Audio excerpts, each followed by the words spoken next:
Hi, this is Cherie Ray. Thank you for coming to today's conversation. The topic today is on loving. This is a topic that I've been exploring, and I thought it would be fun for us to have a conversation about it. With my clients and with myself, I see that we have a lot of ideas and concepts on both the noun and the verb of love and loving. And it really looks like these ideas and concepts can oftentimes cause suffering for us or get in the way from feeling loving. So I thought a wonderful person to bring into this conversation would be my treasured friend and teacher, a great longtime friend of mine, Lorraine Weiss. Lorraine Weiss is an international teacher and consultant in the field of consciousness and transformation. Her work is a unique synthesis of psychology, spirituality, and non-traditional methods of working with the body and subtle energy. I hope you enjoy this conversation on love and loving, and that hopefully it will bring you some peace, and it'll also expand your headspace on these topics. Thank you for joining us. The topic of on loving has been on my mind because of how much pain comes from love. Somehow love and pain in the human experience kind of goes together. And it just had me launch an inquiry into going, we must have a lot of concepts on it. So like really, what is it? And why does it cause us so much pain and so much struggle, And I'm thinking there's so much of our concepts get in the way. So Lorraine agreed to come into the conversation and have this conversation. And we thought we would start with one of Lorraine's very favorite quotes, i.e. poem from Hafiz, who was a Persian lyric poet in the 1300s, like, I don't know, 1325, 1390, something like that. But anyway, so I'll read the poem on from Hafiz, that the subject tonight is love. The subject tonight is love, and from tomorrow night as well. As a matter of fact, I know of no better topic for us to discuss until we all die. So Lorraine, I'm going to send that to you in the question of what comes to mind for you when you read that piece on Hafiz. Yeah. Well, it's funny because that is one of my favorite quotes, and I have it written. I have a friend of mine made me a beautiful tray, and I asked her to print that on the bottom. It's a ceramic. And when Cherie told me the title of this podcast, I feel I am so unqualified to talk on this subject because I believe it really is a lifelong inquiry or devotion or choice to explore forever. It's not like you ever get a handle on it and all of a sudden you're this loving human being. And like Cheryl said, you love all the stuff that's happening on the planet. And there are truly in my life some moments when I feel absolutely disconnected from that. But I also really believe that that's our true nature. Underneath our identities, underneath our concepts, underneath all the huge misconceptions about what love is and misunderstandings, that at the core of who we are, that's such a profoundly essential connection that's available to us. And so it's more the overarching, I think, container for this entire conversation is really being love, connecting with that essential truth that allows you to know yourself beyond your identity and what you like and what you don't like, and all your concepts and all the gigantic misunderstandings humans have about what it means to love each other. Um, that is who we are. that is a place where we can all essentially connect and know ourselves beyond who we think we are. And so then it kind of turns into the discussion of, is love a verb? Is it about doing loving things? Is it about trying to show up with your heart open when you don't feel it? What is it? So for me, it's more of an ongoing inquiry. I don't have answers in the sense because I think it's a moment to moment exploration and opportunity to connect with what that is for you in your own being, in your relationships, which is where, in my experience, everything that's in the way of love shows up, or in your worldview where you can look around and see suffering or see things that feel out of integrity and lose that connection with yourself because it's really you, it's your movie, it's your projections. And even if you're not feeling it, to entertain the possibility that that's really who you are. And you may not feel it every moment, but in the commitment to the curriculum of your life or what you're focused on or what you're wanting, that container can be love. And in that container is all the misunderstandings and the ways to possibly reconnect to where you can live from a space that is open hearted and doesn't cause yourself suffering, you and other people suffering. And it's an ongoing, that's why I love that poem, I think, because I hope that's my inquiry till my last breath. I like I said, I felt totally unqualified to speak on this because I feel like I'm a beginner, even if I've studied it my whole life or wanted it my whole life. In some way, it's an ongoing learning process where, I can look at this morning where there were times when I did not feel loving toward my fellow humans or toward myself. But hopefully it's momentary when you realign with the deeper commitment that that's who you are, that's your intention, that's what you want to express, and then start to look at the misunderstandings you might have about what that is. Does that make sense?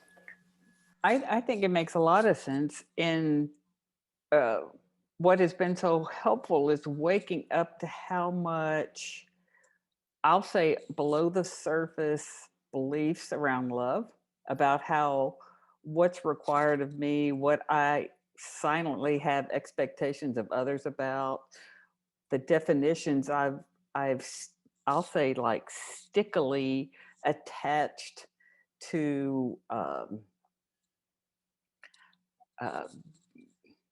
definitions of people, whether it's friends or relatives or brothers or sisters or whatever. It's like somehow in my own personalization of those definitions, I had lots of expectations and sticky stuff that it just didn't, the disappointment of my definitions not being uh, defined in life would be a place of really upset and suffering. And it's like, there's got to be a higher definition of love and loving than how I'm holding it, or it wouldn't be bringing this,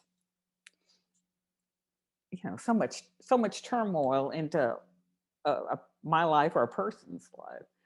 So I'm thinking what you said, it is spot on that. Yeah. How do we distort? I mean, it's amazing to me when I look at places where what I've called love in my life and what other people call love. Or, I don't know that there's any such thing as unconditional love in the sense of love always has some kind of conditions. If someone you cares about hits you upside of the head with a baseball bat, you're probably not going to feel very loving. Um, so we have these kind of ridiculous expectations that we should be unconditionally loving and other people should be that way towards us. And that creates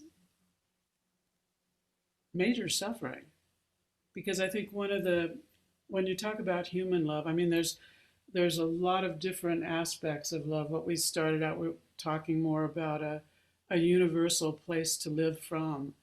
But then when that translates into human relationships, that's where it gets complicated. And like Cherie was saying, sticky.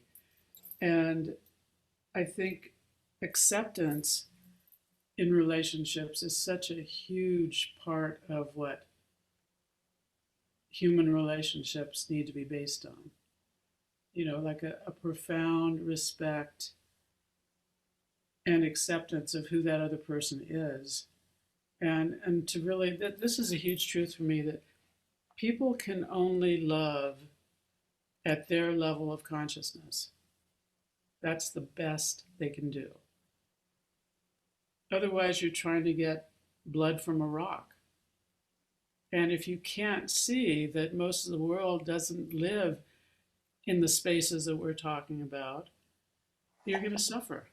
You're going to suffer about what other people are doing on the planet. You're going to suffer about how things are. You're going to suffer about how your family members are suffering themselves or not able to take care of themselves. People you care about doing harmful things to themselves. Somebody mentioned self-love, which is such a huge component of all of this.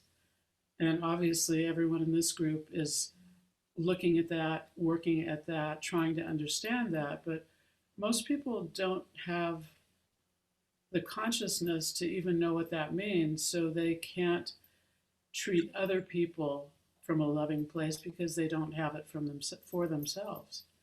Or they think self-love is getting a manicure or, buying new clothes or indulging in some way, which can be part of it. But again, self-love, we're back to the place of profound acceptance. And in a sense, honoring that everyone is on a different path. Even the people that we find the most challenging and annoying, they're on their path in a sense. And if you can't accept that, and you're continually wanting something that they can't give or trying to change them in ways that might not be part of their path might be to suffer in this lifetime, then you're going to be the person who suffers. And I think one of the ways people see love is that you get what you want and other people do what you think they should do. Because you're loving them and you want what's good for them, or what we think is good for them, or for the planet. I mean, it goes from the personal to the as big as it gets. And, it's like, even when things are hard to accept, that's part of the process of learning to love. And I think of myself as in this lifetime, probably one of my only prayers is, teach me to love. I want to learn how to love. And I've read and studied for 50 years and been around people who are loving and people who aren't loving and people who can teach these concepts but don't live in that space. And so the opportunity is truly to look at where you're suffering, which is kind of a pointer to where you're misunderstanding what love is, or you have expectations, or you want to feel loved from the outside with people who aren't capable of offering that. And a wise person once said to me that you are responsible for knowing you're loved. And if we look at all the ways we try to get that from people or from the world, and a lot of times it does not come back the way we'd like it to. And it's not about them. It's never about them. There is no them. This is your movie. This is my movie. Can you feel loved even if it doesn't appear to be coming from the places you'd like it to, or the people you'd like it to, or the acknowledgments you'd like to have? And then it becomes our inquiry, our work, our deepening the understanding around that. And so, if the possibility we started out is to be this space of love, embody that, connect with that, have it available to you, even if you feel so absolutely unloving and annoyed by small things or big things. I mean, things occur, always have, always will, that are tragic. There is suffering. That's the first noble truth of Buddhism. And when you get that and don't make it wrong, and you can even take on as your job that you're here to help alleviate suffering, but you can't always do that. You can't even always alleviate our own suffering. So, can you start to relax into the acceptance that there is something deeper for you to connect to? If your true nature is that profound connection with a source or with something that has you allow your heart to open, even in the face of tragedy, fire, suffering, war, people you love dying, how can you personally start to explore that connection more and more, where the opportunity is to have that be your home so that you're not tossed and turned and taken away from that with anything that appears to be happening in the external world that can be from on the scale of annoyance to tragedy. I mean, annoyance takes me out more than anything. I've learned to surrender in many ways to what is. But if the people close to me do things that I don't think they should be doing, or that throws my agenda off in some way, I can disconnect from that momentarily. But the thing to remember is once you start connecting with this essential truth of who you are, which is love, which is this open heart, which is letting go of the stories that separate you from that the opportunity is in any moment to be able to take a breath and start to relax into that connection in yourself, where you feel that sense of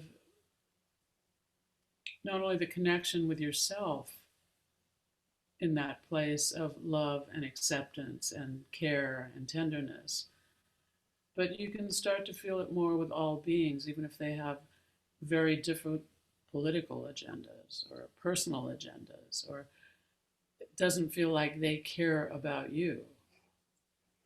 That in a sense becomes irrelevant because it is your journey, and it is, I'm assuming that it is all of our intention in whatever form we choose to have that be a lifelong inquiry, or the subject tonight and tomorrow night and forever, into what that means to you.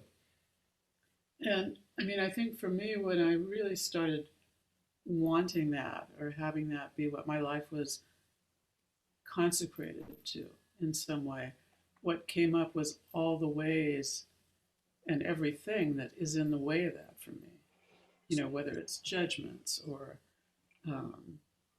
preconceived ideas or wanting to be separate from the people who didn't think the same way I did, or people I thought might be doing damage on the planet, who are, in truth, just struggling humans.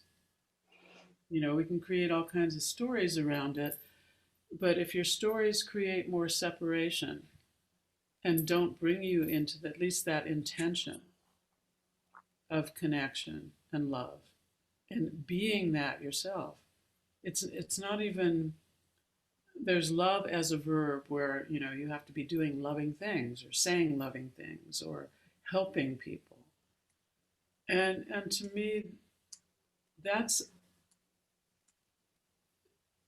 a byproduct of the space of being that, where you really get that just resting in that is the greatest gift you can offer, the gift of yourself, even if you're not doing good deeds or helping people, just attempting or intentioning to be in that space with yourself. You're part of the healing of the planet. Everything you do becomes an expression of that, but it has to come from that. It can't come from anger or upset or judgment. I mean, it can. It's just kind of part of the problem. Rather than being the solution, which is, that's your offering. That is what you're putting out into the airwaves, into the planet. If there's unrest in the world and you're angry about that, you're adding to the unrest in the world. If there's unrest in the world, which these are challenging times, huge. In New Mexico, there's fires, there's things happening. If you're, I mean, it's hard not to go into the sadness, and that's part of compassion, is being able to feel that, but yet go deeper into that space of love and caring and knowing that that's what's coming through you, rather than anger and upset. And, sometimes you get to be angry. You can have a temper tantrum. But that's just to kind of clear and be real about what's happening with you, rather than holding it in or having that be what you're putting out in the world, which really isn't that useful. So, it comes back to your intention. What is your intention with love?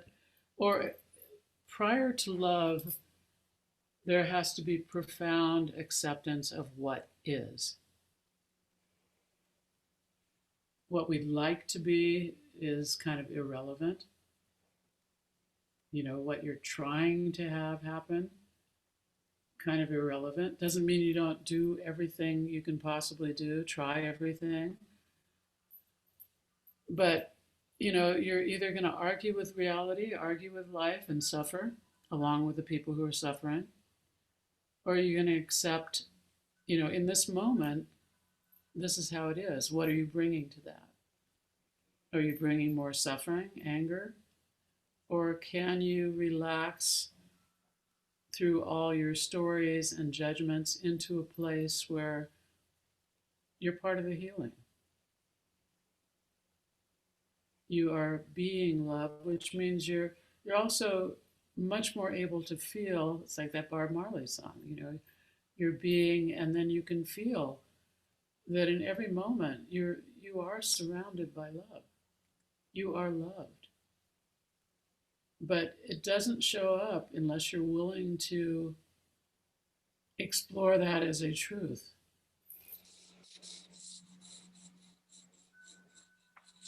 So, And I think that so often that is kind of ground zero for what we're talking about, is really taking responsibility that A, you are loved, and B, you are loved. Like you said, taking it both, living in the noun and sitting in the verb. So I don't know if people really know that's their ground zero of their existence, that's what they truly are. well, and you have to, the opportunity is to know that's a possibility. Entertain, even if it doesn't feel real in the moment, entertain the possibility that You are writing your own movie. It's you, it's about you. You can spin it however you want to spin it, but if you have a commitment to evolve and to be loving, or to deepen your understanding of what that means, so not only are you not suffering, which I believe all this kind of work is for, but you're part of ending a way of looking at things or holding things where if that's the lens you see the world through is suffering, suffering is what you're going to see. If the lens you choose to see the world through is love, that's what you're going to see. And it relates to yourself too. If the lens is critical that you're seeing yourself through, you're going to see every fault and every flaw and every way you're unloving. I mean, I can be a truly unloving human being in some moments, but thankfully, they don't have to last longer than a thought or a judgment. And you start to have as your default position being able to come back to this place of relaxing into, even if it's just this much more love. It's an opportunity to ever deepen that connection to yourself and to all things. And again, part of the ending your own suffering are the judgments about how things shouldn't be this way, how things are wrong. That's irrelevant because they are the way they are. And is there anything you can do? So, loving action translates into things that you're upset about and really sitting in that deep place and looking at, is there anything I can do? And sometimes yes, sometimes absolutely not. But what you can always do is shift your consciousness around it so that you're not part of the anger and the upset and the fear. And that's a lot of times the only thing that's available to you. I can't stop the war in Ukraine. I can't end the forest fires. I can pray for rain. I can pray for peace. But that's still out of my control. So the opportunity is to be peace, to be love. And I truly believe and have experienced that we're all connected. Everything is energy and consciousness. We are connected to everything that lives, everything that's ever lived, everything that ever will live. And so if the energy that comes through you, the life force, is loving or is, excuse me, at least intending that, then that's your offering. Everything else is wonderful. If you create art, you create from love. If you dance from love. Everything can be an offering that you do. But that's the difference between love as a verb, loving actions, which have to be a byproduct of the space of resting in yourself, to where the love in anything you do, cooking, gardening, talking on the phone, being in line at the grocery store, is an expression of that. Not in order to get somewhere, or not prior to that, but just because that's naturally what starts to flow through you, are expressions of love. Or at least, back to Cherie's talking about family members, where it gets personal. In some ways it's very easy to love transpersonally. I can love everybody from a distance. I can really love them. But if they were going to come stay with me for, 2 weeks, that's a different story and a different, it's like the great Ram Dass quote of, if you think you're enlightened, go spend a week with your family. You will be tested by the people who are close to you or the people who trigger you. So, again, if your foundation is love, even with the most challenging people, you can keep coming back to that. And it may not be about helping them or changing them or being who you think they think you should be. But it's more about just being able to relax and accept that usually the people that we find challenging are on very different paths. But that's what it is. It's just a very different path. Not better or worse than where we are, even if we think it is, but different. And can you deeply, profoundly accept that and not continuously try to get blood from a rock? So that kind of alleviates a lot of suffering. And I think And I that kind of point, ask, but I love that point. It's like how it kind of comes to me is like, if when people say, well, what is my purpose? What is, I'm here to do something. To me, there's no higher purpose than what you're pointing to. And it just seems like the world would be a different place if people came into the world, or I'm not come into the world, but went out into the world with a full cup versus an empty cup waiting for the world to fill it. That would be yeah, a very different a different I don't think there's a higher contribution than that, to really go into the world with a full cup. And you're that part about from that with a full cup, I feel like what we talked about, like you can love at the and function at the highest levels if you know you are loved. yeah. What if we could all relax into knowing we are loved? That very different place than where we live. Mm-hmm. If you could feel that holding, and this goes back to most people didn't have that safety and holding when they came into this planet. I mean, if you're very lucky, you had a mother that embodied that in you. But even the most loving mothers have moments when they're not loving, and you feel that as a child. And so somewhere we decide that we aren't loved. And that sort of translates into everything. And yeah, I think when you mentioned purpose, again, you get to make that up. People can tell you it's been programmed into you that you're here to be of service, you're here to do this, you're here to be an artist. But what if your purpose is just to wake up every day and be grateful and start to rest in a deeper truth of who you are, which is that love. And then however you share that, I don't even think of it as a purpose, although you can, is just however it manifests through that day. It could be a loving act, or it could be just prayers, think whatever energy comes through you, interacting with another human being or an animal or the earth, or just loving yourself in ways that you might not have.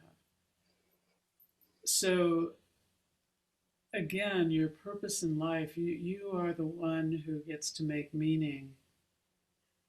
And regardless of what you've thought in the past or what people have told you or what expectations are, perhaps the most loving act is just to rest in that and feel what comes through you when you really deeply are connected to your heart's desire, which I believe under everything is to be love, to be loving, to receive that.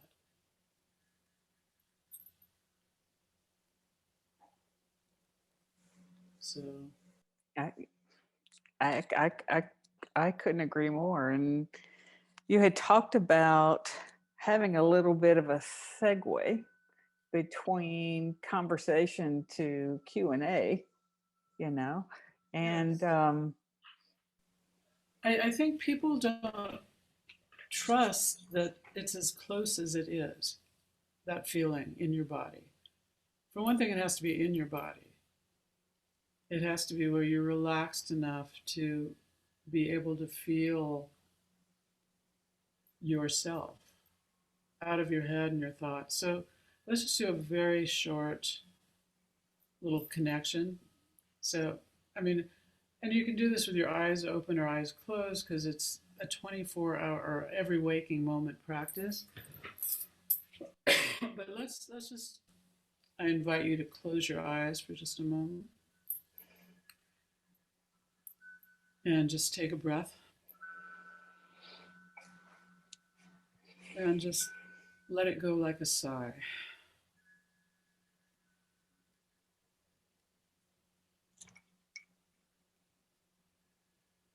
Then just allow yourself to feel, we've been talking, so the energy is a little high in your head, but just to allow yourself to settle into your belly and your hips. Bring a focus there. Feel your feet on the earth. And gravity will help you do this. Just allow your whole center of gravity to shift from head to belly, hips, feet on the earth, a sense of the earth supporting you under your hips, just letting go without any judgment. Thoughts arise, but they don't stick around if the focus is feeling in your belly, in your body, in your heart. And just to allow the settling, and even while you're settling, to come back to an intention, however you want to word it or feel it, that if your true nature is love, how can you allow yourself to relax into that?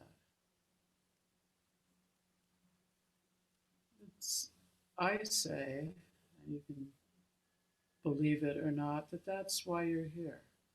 That's why you're on this podcast. That's why you're on the path you're on. To live more in alignment with that love, with that pure flow of who you are, that allows you to be love and allows you to accept love, to know you are loved. So there's a beautiful exchange, even when things are extremely challenging, that this place inside yourself isn't dependent on external circumstances. It's coming home to yourself, to your true nature. So just sit with this for a moment and feel your intention.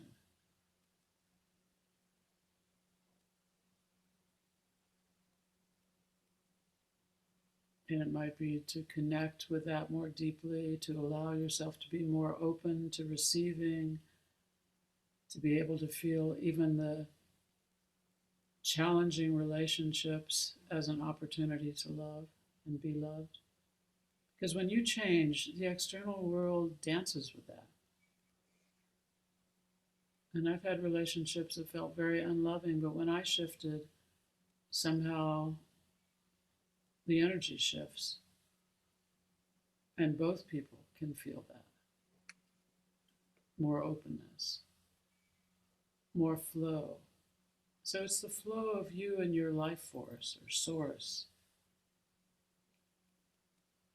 And the opportunity, it's sharing yourself in the most beautiful way that humans can share. That's the deepest essence of who you are. And it includes everything. It doesn't matter where you're wounded or don't feel it all the time. Underneath everything is this. So just sit with us a moment and feel your intention around love, or the opportunity to connect in a possibly new way or deeper way. And feel it in your cells. It's not a mental process. This is a rewiring of your nervous system, which has maybe been programmed or traumatized or taught something other than this. But underneath all of that, this connection is always possible. It's who you are. And you can't lose who you are, even if you try. Momentarily, you might disconnect, but the opportunity is always come back, come back. Just relax. It's so close, it's a breath away.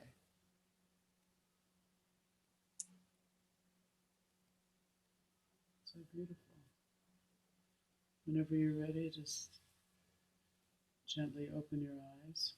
But see if you can stay in this space, in this connection. Because most of our lives where our eyes are open, but you can still feel this in your body. Feel how the energy has changed. It's a beautiful space. Thank you all.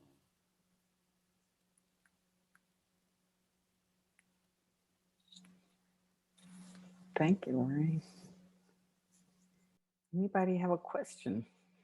Anybody have something that stirred that you just like to put voice to?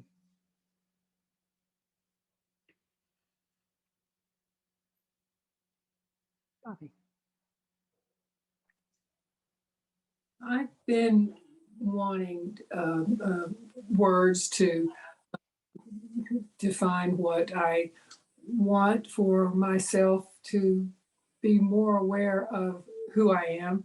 And I think for some reason, love didn't come to mind. But that's as fitting a word as any, and better than some.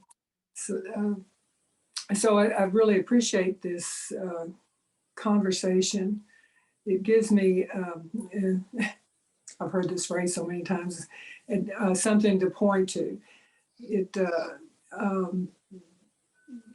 yeah, it seems obvious, but it's not necessarily. And from moment to moment, it can slip away. You know, so it's to keep coming back to that focus is valuable to have words to put to that. So thank you. Beautiful, thank you. So what is your word? Because I think this topic today, the subject tonight is love, but there are so many words that can be synonymous with that. So what is your word? When you said somewhere. A connection, God, all that is. Those are the ones that come to mind. That's beautiful. And you know, again, for everyone, this is your movie. This is your purpose and your words that are touchstones, because they're only touchstones. They're pointing to, like you said. And you know, for some reason, love has always done it for me. But it's like God, source, compassion. You know, it's almost like whatever can take you into that space, acceptance. And so, you know, and it can change possibly from day to day. So that's beautiful, Bobby. Thank you. Yeah, thank you.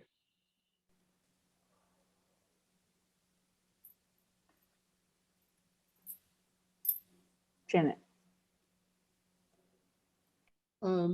Lorraine or Cherie, can you talk more about, you touched on how sometimes the people you love are kind of walking in suffering, and that part of really being loving, if I understood you correctly, is accepting that that may be their path.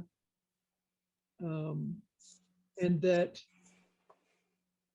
I think, you know, I was raised in a situation where I was taught actually very strongly that it was my job to try to relieve the suffering of the people in my immediate vicinity in any way that I could, that was my purpose on earth, was to pretzelize and do anything I could to make things better for those I love.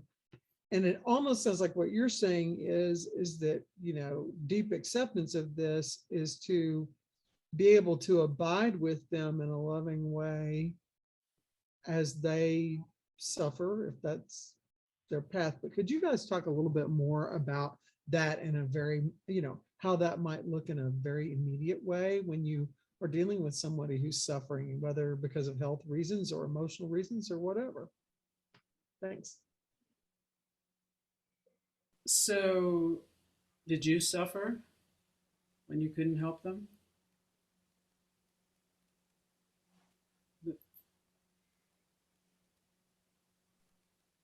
Yeah, well, yes, somewhat. But my expectations of myself are getting lower and lower. So, I mean, it happens as you do sort of.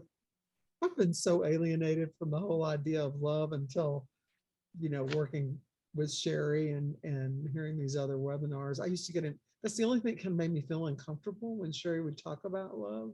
Because I go like, what? I'm not feeling really loving. But that has changed over time, not because I thought about love, but because of the acceptance piece. Yeah. So, but to go back to what you were saying, yeah, I have felt uncomfortable because I think, it's sort of was part of my native training to try to lift people's spirits and help them out. I mean, in some ways, that's wonderful. You get to give it a shot. It's also hubris. It's an inflated sense of that you know more what they need than they do. And I mean, I think it's a beautiful thing to be able to be there for people, but that would mean being there, not doing there, trying to change, trying to help. I have my cousin, beloved cousin, who's like a sister to me, just died, and she was a drug addict most of her life. And I learned this lesson early on that, you go through all the stages of, I want to help her. She shouldn't do this. She's hurting herself. She, shouldn't, she's so beautiful and wonderful. How can she do this? And, and for years I would try to get her to stop. And, you know, and the more I woke up to deeper truths, the more I got that, this is her path. I've given it a shot. Now, the most profound gift I can give her is just accepting her and loving her. And I'm very grateful because before she died, she'd gotten straight, gotten off drugs, and she thanked me for just being there. Because everybody else, we want people to change and they don't, so we write them off and we get, frustrated and angry. But can you keep your heart open as the greatest gift you can give rather than all the trying to change them and trying to help them? And just understanding it was her path in this life to have the life she had. And I judged it. And we judge other people's paths when we don't even really understand our own. And that's a recipe for suffering from both sides. They aren't ready to hear it, can't hear it, aren't willing, and we make them wrong for that because they aren't doing what we say, which is right. And, their lives would be great if they did what we said or what we thought. And that changes it from I'm helping you to I'm here, I'm going to love and accept you and allow you to be yourself. And I can't help myself. I throw out my suggestions. I'm giving myself a 2-time limit. I can say something twice and then it's like, okay, interesting, you want to live your life like that. But I don't even think of it as a choice. Does someone choose to be a drug addict? Does someone choose to be, a pedophile? That's a bigger conversation than we need to get into. But, to simplify it in some way, it's a different path, just like I couldn't change my path even if I wanted to, which I don't. I've surrendered to this is it. This is, we come in with it in some way and then we evolve. But I think the big thing in realizing how much we suffer when we think it's our job to change other people or be there for other people. You get to rewrite your job description from what you've been programmed to have it be. And you'll be bringing a lot less suffering and a lot more joy and love into the world when you do that. Does that make sense, Janet? It does. It does. I really like that. Yeah, thank you. I really love that. Well, I love that idea of rewriting your job description, because I think so much of loving, as I say, goes back to all the stuff that we think is required of us as an act of loving. Like, and loving there's not a job description to it. Like, you show up a certain way consistently, or you do this or do that. But that, to come back to what you're pointing to about having really to use your words, a profound level of respect and acceptance for how they're choosing to live your life, and how that doesn't have to mean anything about you or a call to action from you, unless you're so moved. It doesn't. I love that. Rewrite your job description. And that was really the whole goal of this conversation, was to really to use that analogy about rewriting your job description of how you've held love and loving, and how you've even held yourself in the loving manner, or as a way of loving yourself and others. And that was the whole intention of trying to expand just what we held to be true about love, and to open to what else could be on offer. And to circle back to Hafiz about, okay, what if we do this till we die? I mean, I only see the only thing that's gonna there's no downside. The only thing I see is, like, my heart will just get plumper, and that's a good thing. And the thing about people close to us, sometimes people are destructive or toxic, or it's too painful. You can love them from a distance. But usually what we do is we shut down and go away, make them wrong in some form. And it's the same thing with what's going on the planet. It's an opportunity to devote your energy toward that healing, toward prayers or love, or cooking for love, or gardening for love, or painting for love, or whatever your words are, and what comes through you can all be consecrated to that, or devoted to that, or intended for that. And the beautiful byproduct is that you get to be that. So any of your offerings come from that. Even if you're not feeling it, there are definitely times when you won't be feeling it totally, but to attempt to access that space where that is, it's who you are, and it is your offering in whatever form. And so you're adding to something very beautiful on the planet, rather than the collective angst and fear and kind of the opposite of that. And it's not about doing. I think all of us doers need to remember that, but it can translate into beautiful actions just in your immediate space. Thank you for listening to this conversation on love and loving. I love that the poem, the subject tonight is Love by Hafiz, was presented. I think it's a wonderful prayer to consider and to review on a daily basis to help you find that space within you. I'd like to give my special thanks to Lorraine Weiss for bringing her understanding to love to the conversation, and I hope that it was a benefit to you as well.